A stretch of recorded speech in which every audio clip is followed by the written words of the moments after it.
Yo, yo, yo, what up? Today's Buddhist quick tip is entitled Self-Righteousness. Now, practice requires us to focus on an ethical, moral conduct.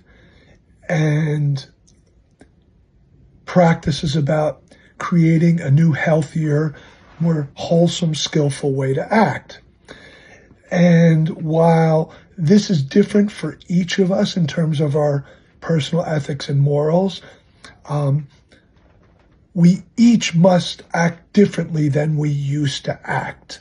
So the problem that arises is due to our new ethical moral compass, we get acutely aware of people that are either acting a way that we used to, or even if they're acting a way much worse than us, we get very judgmental, condemning, and we anoint ourselves as the persons who is its job is to deal with this, to point it out. Or if we don't point it out, we hang on to it and get attached and resentful, and we harm ourselves trying to control, whether mentally or actually in an interaction, something we can't control. And we must realize that, first of all, at one time, when we were acting unhealthy and harmful, there were people around us that were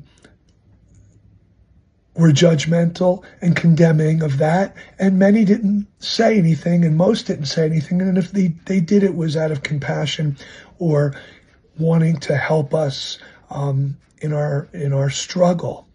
Now, we need to realize that harmful conduct is rooted in pain, in being wounded, in trauma, and in suffering. And that just as we don't want our former conduct held against us, we shouldn't be holding someone else's conduct against them. We need to understand we all have a different trajectory, and some might never change, but many will, and we need to afford them the chance and give them the support by responding with compassion, tolerance, understanding, kindness.